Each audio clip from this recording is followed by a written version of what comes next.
Evangelio de Marcos, capítulo 5, versículo 1, dice la palabra de Dios. Vinieron al otro lado del mar, a la región de los Gadarenos.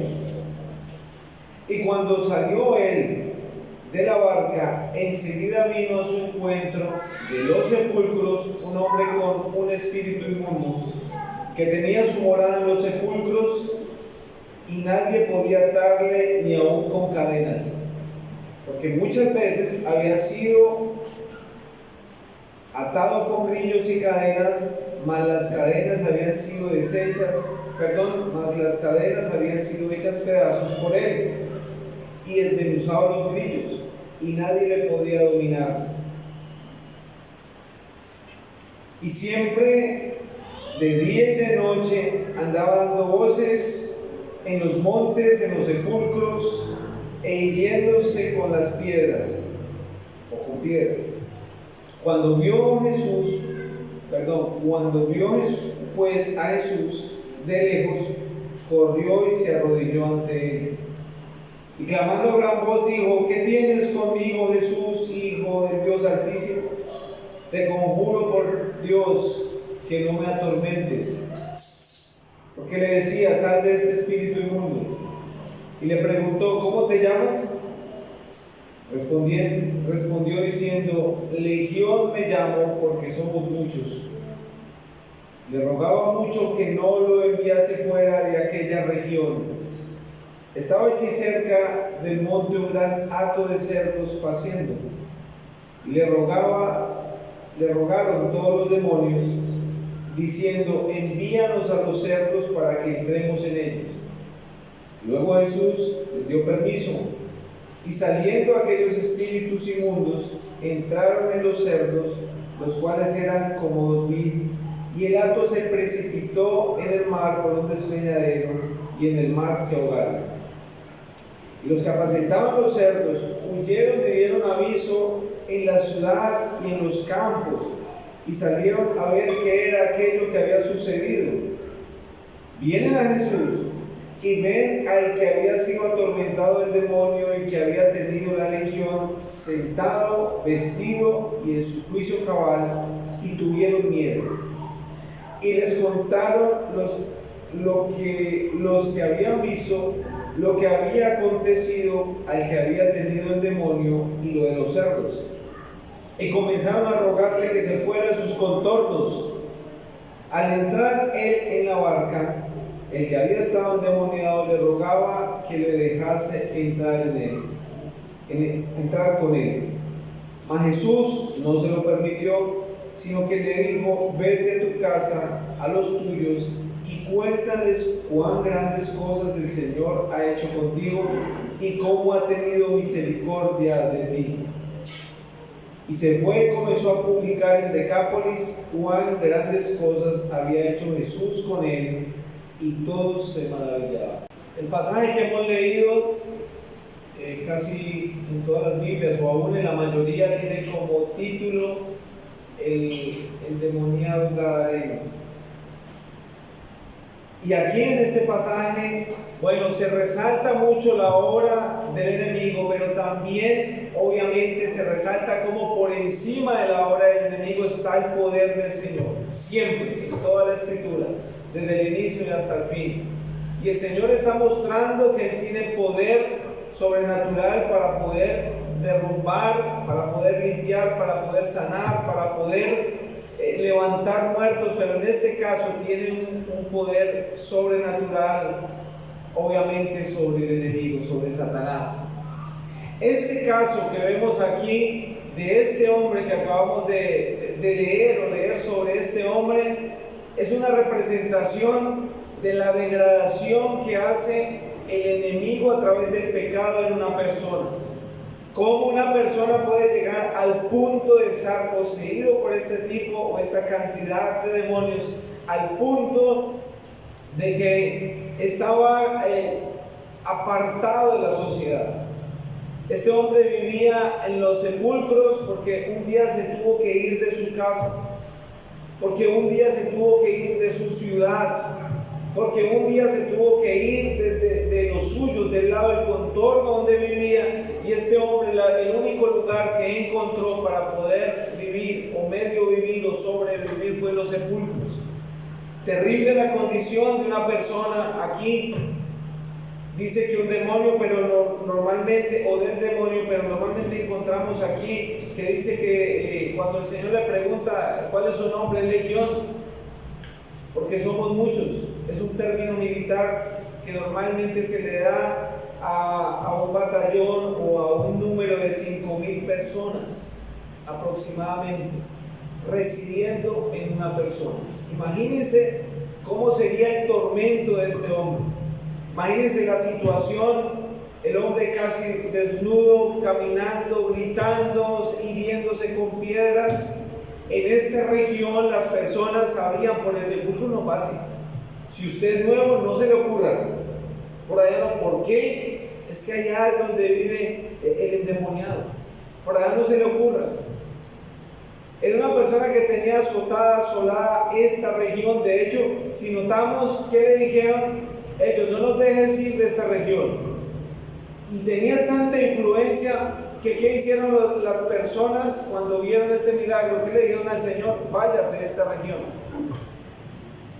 Porque el enemigo tenía influencia. Pero nuestro Señor, cuando llega a un lugar, sucede algo increíble, algo impresionante. Él vino para traer vida. Él vino para libertar al oprimido. Él vino para dar libertad a los cautivos. Hermanos, por eso, cuando el Señor llegó a nuestras vidas cambió. Cuando el Señor, o la palabra del Señor llega a un hogar, hermanos, indudablemente esa casa se llena de armonía, de paz. Y si hay alguien que no tiene a Cristo Jesús como Señor en su vida, hoy le invito para que medite en la palabra y entienda que lo que necesita en su corazón, o lo que puede llenar su corazón, es la presencia del Señor Jesucristo. Como mínimo vamos a ver 5 cosas, 5 puntos, por decirlo así. Primero, el estado del hombre sin Cristo. Segundo, los métodos sin Cristo. Como tercero, el poder del Señor Jesucristo. Cuarto, el efecto transformador del Señor Jesucristo. Y quinto, el vocero de Cristo. Primero encontramos en el versículo 2 el estado del hombre sin Cristo. Un hombre, dice ahí, que habitaba en los sepulcros con un espíritu inmundo. Nuevamente retomemos el pasaje, Marcos capítulo 5. Les pido que por favor no lo pierdan si tomamos nuevos pasajes. Y esa es la condición de un hombre sin Cristo. ¿Qué dice la carta a los Efesios capítulo 2 versículo 1? Y quiero que vayamos allí y lo leamos. Podemos pensar: mira, terrible la situación de ese hombre. Sí, claro, puede ser más terrible que alguno que no sea creyente y no tenga esta cantidad o este número de demonios. Pero una persona sin Cristo, mire lo que dice la Escritura, en qué situación se encuentra. Carta a los Efesios, capítulo 2, versículo 1. Dice el escritor a los hermanos de Éfeso: y Él os dio vida a vosotros cuando estabais muertos en vuestros delitos y pecados. Miren lo que le está diciendo el escritor.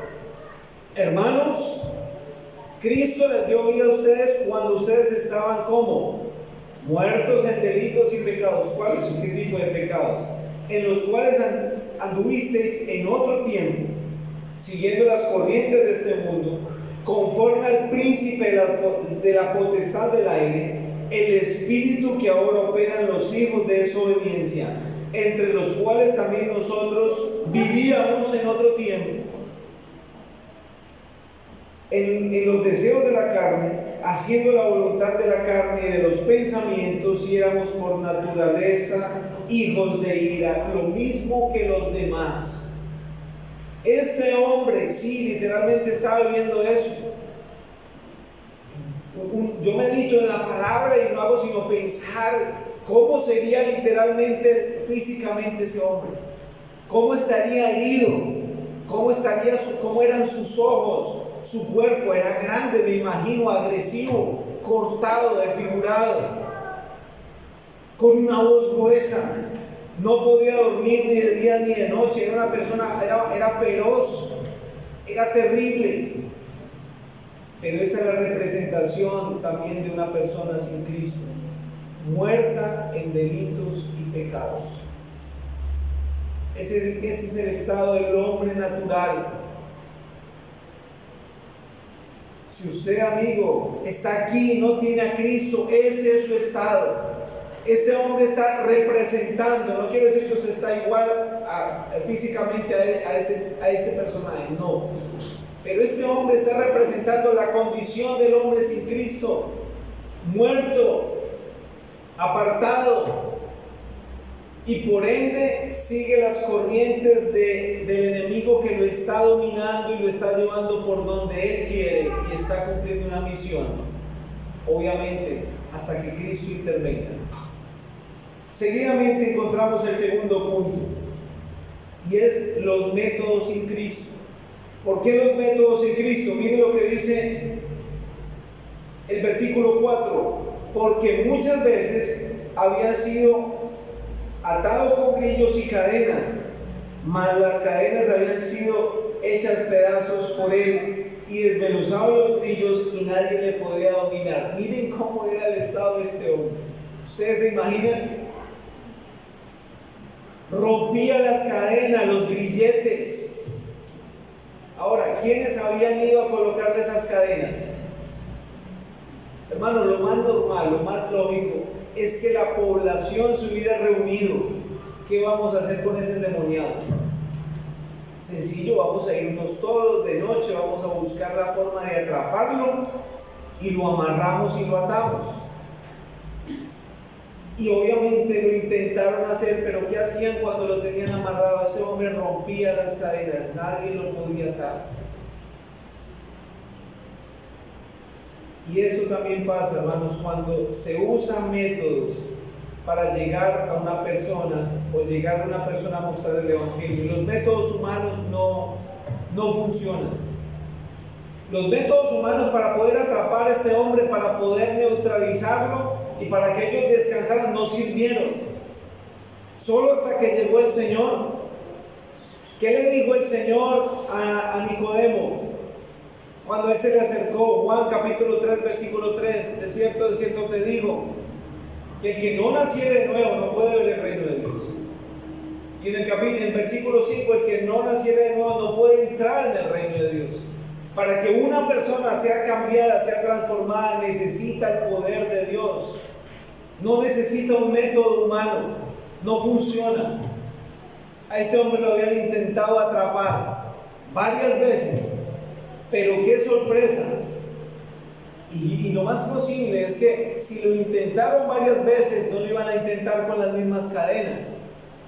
No, toca con cadenas más gruesas porque las pasadas las rompió, pero aún así desmenuzaba, destrozaba todo.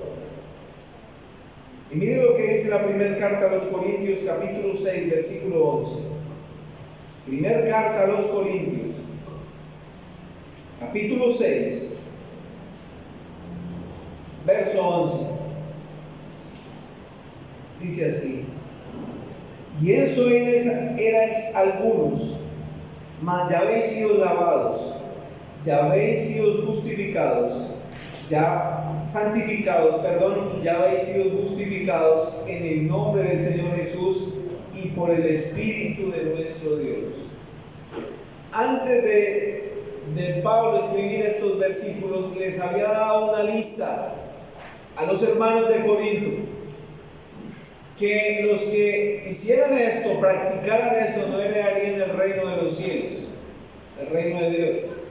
Pero él les dice: pero ustedes, que ya son hijos de Dios, ya son lavados, ya son santificados, ya son justificados por el poder de Dios mediante la obra de Cristo en la cruz.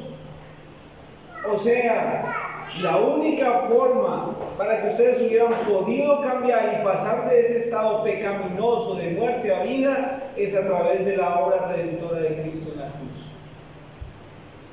Eso era lo que necesitaba esa alma. Eso es lo que necesitan las personas cuando nos escuchan predicar el evangelio, mis hermanos. Ellos necesitan a Cristo. Ellos no necesitan un método humano. Nuestros hijos necesitan es a Cristo. Nuestros familiares necesitan a Cristo.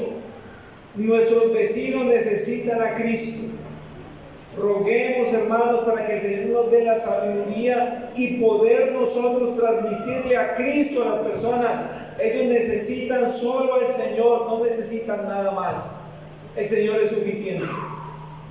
Estas personas habían usado métodos para retener a este hombre. Y tal vez en algún momento pudieron decir, ya casi, lo logramos. Pero qué sorpresa cuando este hombre destruía, rompía, y dice la palabra más clara, desmenuzaba estos grillos. Hay un pasaje, en el versículo 5 dice así: y siempre de día y de noche andaba dando voces en los montes y en los sepulcros e hiriéndose con piedras. Ahora imagínense, hermanos, el cuadro, imaginémonos el cuadro. De día y de noche este hombre andaba gritando, este hombre andaba vociferando. Era aterrador el cuadro, ¿sí? Porque así es el enemigo. El enemigo quiere asustar. ¿Qué dice la palabra de Dios con respecto al enemigo? Que Satanás anda como ¿qué? Como león ¿qué? Mudo. No, como león rugiente buscando a quien devorar. Él le gusta hacer bulla. Él le gusta tratar de intimidar. Entonces intimidaba con esta persona. Ese hombre era un vocero del diablo. Él a toda hora gritaba, mantenía gritando para que las personas mantuvieran amedrentados y le tuvieran miedo al enemigo. Era un vocero del diablo. Y esa palabra andaba dando voces. Me recuerda lo que pasó en la primera carta, en el primer libro, de Samuel, capítulo 17, verso 8, cuando Goliat desafía al pueblo de Israel. Miren lo que dice el primer libro de Samuel, capítulo 17, verso 8. Y se paró y dio voces a los escuadrones de Israel diciendo: ¿Para qué os habéis puesto en orden de batalla? ¿No soy yo el filisteo y vosotros los siervos de Saúl? Escoged de entre vosotros un hombre que venga contra mí, y si él pudiera pelear conmigo y me venciere, nosotros seremos vuestros siervos. Y si yo pudiere más que él y lo venciere, vosotros seréis nuestros siervos y nos serviréis.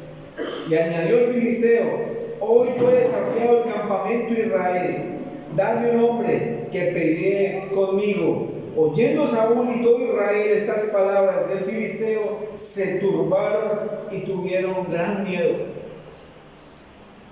Así como este hombre aquí en los sepulcros gritaba y la gente se aterrorizaba, allá también recuerden lo que pasó, una historia clásica: David y Goliat. Se paró ese paladín de guerra, tremendo hombre asesino de guerra, un mercenario, con su indumentaria. Todos le tenían miedo. Durante 40 días salía a desafiar, a dar voces, a amedrentar. Si alguien que pelee conmigo, si me vence, nosotros somos sus siervos. Pero si nosotros vencemos, entonces ustedes nos sirven a nosotros. Y así es el enemigo, hermanos. Hace bulla, amedrenta. Por eso, hermanos, el creyente hoy en día tiene que estar arraigado en la palabra. No escuchamos una mala noticia y ¿qué es lo que hace el pueblo de Dios? Empezar a compartirlo a todo el mundo y a decir que estamos que nos morimos. Cuando debemos decir: la palabra de Dios dice esto, hermanos. Es lo que debemos hacer. ¿Qué pasó con Goliat? Goliat sale al orden de batalla. Sale un joven, un muchacho fiero, sí, pero inexperto en la guerra a comparación de este filisteo. Y con una sola piedra incrustada en la frente, que lo más probable es que le partió el cráneo, le llegó allá el cerebro, cayó este hombre ¿Y qué sale David? Corriendo y con la misma espada le quita la cabeza a él. Era imposible que un hombre como David, humanamente hablando, venciera a este hombre. Pero él también dijo unas palabras, que él, el enemigo venía con espada, lanza y jabalina, pero yo vengo ¿con quién? En el nombre de Jehová de los ejércitos, el Dios vivo y verdadero a quien tú has provocado. Y ese día hubo victoria. Ese día le quitó la cabeza a ese filisteo y ellos vencieron. Hermanos, esto también es representación. Este cuadro del enemigo aquí en Marcos es representación de lo que el Señor hizo en la cruz. Así como David le quitó la cabeza a Goliat, nuestro Señor Jesucristo derrotó el enemigo en la cruz. Muchos no entendemos la victoria de nuestro Señor en la cruz. En la cruz el Señor derrotó a Satanás por siempre, lo llevó allí, llevó nuestro pecado y Él muriendo, toda nuestra ignominia, toda nuestra maldad, todo lo que teníamos que pagar, el Señor lo llevó en la cruz y pagó por nosotros y le quitó el poder de las tinieblas, lo venció en la cruz. Allí fue, así como David decapitó a Goliat, allí el Señor decapitó a Satanás en la cruz. Y al tercer día el Señor resucita, colocando como sello la muerte y la resurrección de Él, el poder que ejerce en Dios, siendo Dios de todos los tiempos, Dios de todo el universo. Ese enemigo amedrentaba este lugar. Ese demonio tenía muy acomplejado a los habitantes, pero le llegó su hora. Llegó el Señor. Y aquí encontramos en el versículo 6, el tercer punto. Solo el poder de Jesús. Cuando vio pues a Jesús de lejos, corrió y se arrodilló ante él. ¿Qué hacía este hombre durante todo el tiempo? ¿Cuál era el ritmo de vida? Gritar, amedrentar. Pero cuando vio al Señor, ¿qué hizo? Vino y se arrodilló ante él. De hecho, miren, en el versículo 1 dice: cuando vinieron al otro lado del mar, a la región de los Gadarenos, cuando salió él de la barca, enseguida vino al encuentro. O sea, hermanos, en el capítulo 4, versículo 35, minutos antes de esto, sucedió una gran tempestad, ¿cierto? En el mar.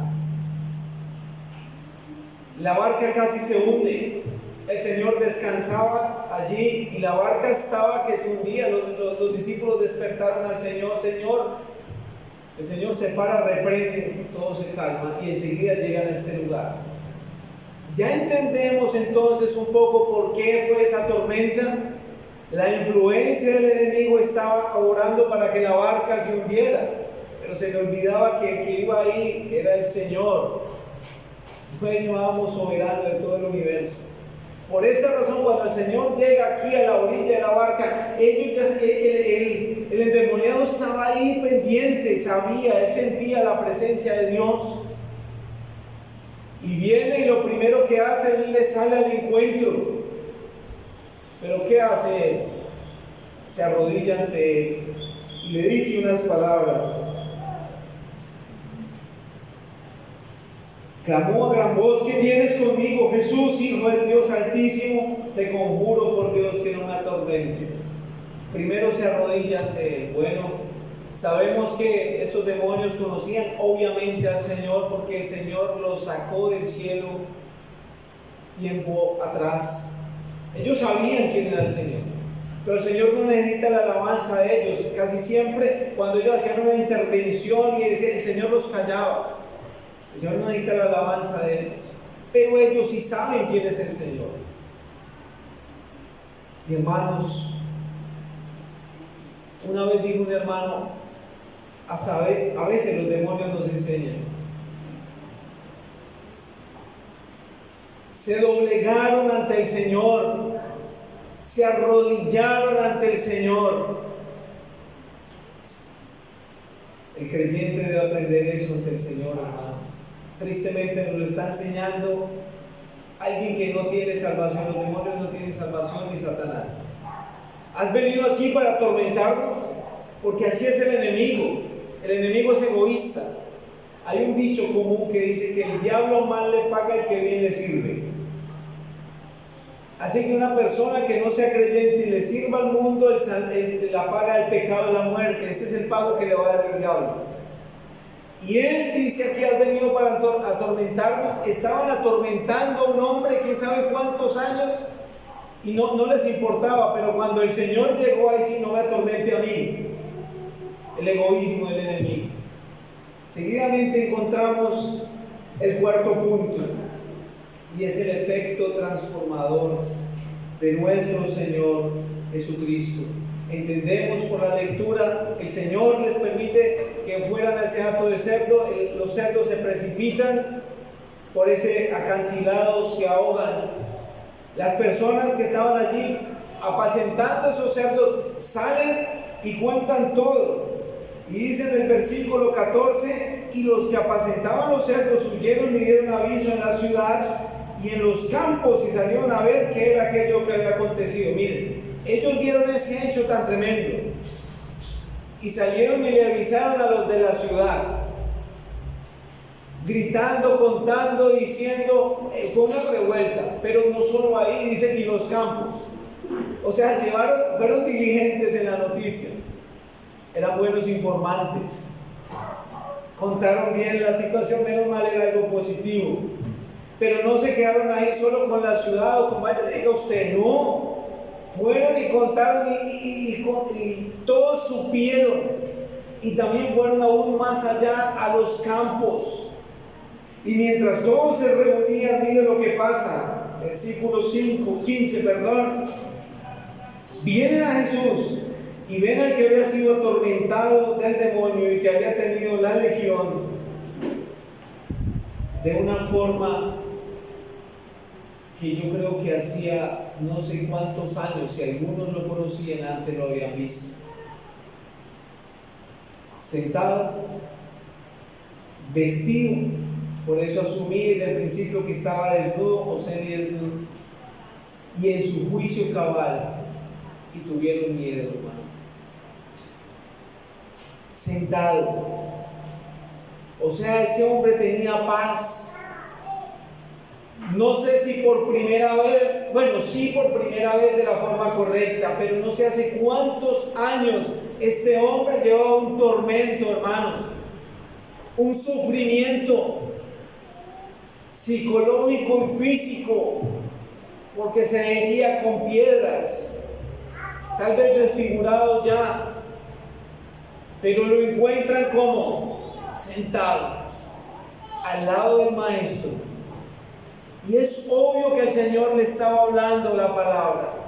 Es obvio que él estaba escuchando al Mesías Salvador contarle el plan divino, quién era él, de a qué había venido a esta tierra.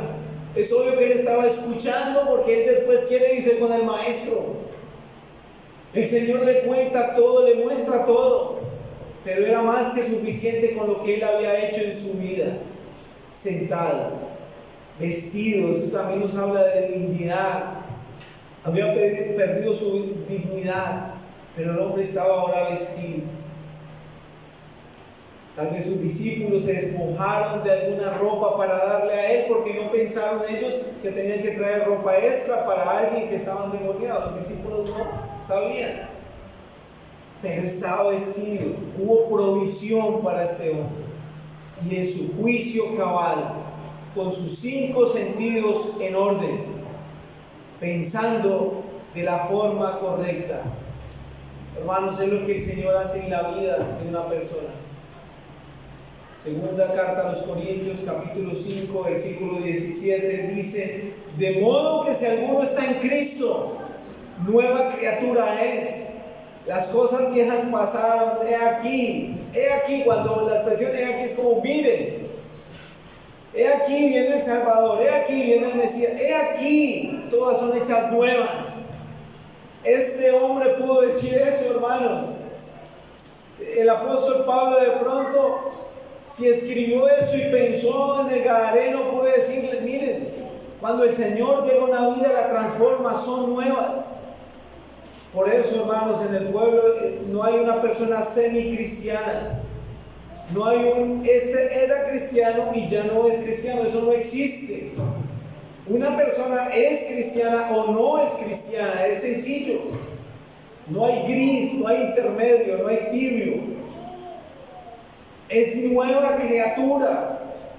Ya no se tiene que esforzar por mostrar que es un creyente. Es evidente. Su vida es un testimonio.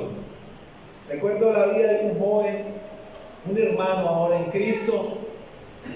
Muchos o varios hermanos, la mayoría lo conocemos. Criado entre hermanos, sus padres creyentes, de ejemplo. Y él creció en medio de la iglesia, llegó a su edad y muy buen lector, muy buena persona, conocía la Biblia de memoria, pero había algo en él y se hacía ver ese algo que no era cristiano, no era un convertido. Muy buena persona, nos acompañaba a todos hasta campamentos, iba. Un ejemplo de ese muchacho. Pero él sabía en el fondo que no era convertido, no era una nueva criatura. Pasó el tiempo, pude hablar con él, varios hermanos, éramos muy amigos, somos muy buenos amigos. Hasta que un día, a través de la palabra, él pudo estar solo y entender que habían dos destinos. Que aunque era un buen muchacho, tenía una buena familia, tenía lugar donde congregarse, eso no lo iba a llevar al cielo. Era como el método de los grillos, de las cadenas, métodos humanos. Buena persona, buen muchacho, buen trabajador, buen empleado, buen hijo, pero eso no era suficiente. Eso no lo iba a llevar al cielo. Solo un encuentro con Cristo. Y ese día él entregó la vida al Señor. Nació de nuevo. Es indudable ahora para nosotros saber que es un creyente porque se le nota. Porque ya no era como antes, que había algo, se le notaba que le faltaba algo. No, ya es espontáneo, es natural, es otra persona. Aún siendo tan ejemplar, tuvo un cambio superior, un cambio que solo Cristo lo puede dar. Así como este hombre, obviamente era más notorio, pero para los demás, qué sorpresa ver al endemoniado sentado, vestido y en su juicio cabal, interactuando con las personas, con el Señor, con los apóstoles y con los que llegaron a ver este milagro. Solo el poder transformador de Cristo lo puede hacer, hermanos. Yo sé que todos anhelamos tener a nuestros hijos en las manos del Señor, transformados, a nuestra familia, a nuestros vecinos, a nuestra ciudad. Hermanos, tenemos una tarea que solo de rodillas la podemos luchar, solo de rodillas podemos vencer. Y por último, dice que las personas en el versículo 17 comenzaron a rogarle que se fuera de sus contornos. Saben, ellos también quedaron asombrados. Podemos pensar en dos cosas: estaban acostumbrados o bajo la influencia del enemigo que hasta prefirieron estar así, o quedaron tan asustados porque estaban acostumbrados a ver un poder sobrenatural maligno, pero vieron un poder superior que derrocó al maligno de ese lugar y dijeron: bueno, ahora no sabemos qué hacer, más bien váyanse. Porque el poder del Señor es impresionante. Versículo 18, encontramos que al entrar en la barca, el que había estado endemoniado le rogaba que le dejase estar con él. Mas Jesús no se lo permitió, sino que le dijo: miren, aquí encontramos también algo que no la pasemos por alto. Encontramos gratitud, pero también encontramos obediencia. ¿Qué más puede hacer una persona que ha sido salva, cambiada, rescatada? ¿Qué más puede hacer una persona que sabe que va rumbo al infierno, pero que alguien se puso en el medio y pagó el infierno por nosotros para que ahora vayamos al cielo? ¿Qué más puede hacer una persona que le llegó la cuenta de cobro altísima por todos los pecados, pero después llega un paz y salvo y dice: pagué por sus pecados, por todos? ¿Qué más podemos hacer sino dar gracias a Dios? Y en gratitud, venga, yo me voy con usted. Pero también un cristiano es obediente a la palabra de Dios. El Señor no le deja subir, le dice: vete a tu casa y a los tuyos. Y el hombre obedece. En el creyente debe haber gratitud, pero también debe haber sujeción a Cristo. Él obedeció a Cristo. Pero ¿cómo se le ocurre, Señor? ¿Por qué me dice eso? No. Ni responde, ¿sí ven? Ni él responde. Usted tiene ahora una misión, y es el quinto punto: el vocero de Cristo. El primer punto, el estado del hombre sin Cristo. El segundo, los métodos sin Cristo. El tercero, solo el poder de Cristo. El cuarto, el efecto transformador de Cristo. Y por último, el vocero de Cristo. Vete a tu casa y a los tuyos y cuéntales cuán grandes cosas el Señor ha hecho contigo y cómo ha tenido misericordia de ti. Vaya primeramente a su casa. Él tenía tal vez esposa, hijos. A ellos, imagínense la alegría, hermanos. Él corriendo ahora para su casa y llegar tal vez en la noche, en la mañana, en la hora que fuera, y él golpear la puerta de su casa: muy buenos días o buenas tardes, mamá, ¿me puedes abrir? Está mi esposa, están mis hijos. La alegría, el gozo que sintieron ellos. Le dice: a su casa y a los tuyos, o sea, ya a la otra parte de la familia, ¿no? Tíos, primos, sobrinos.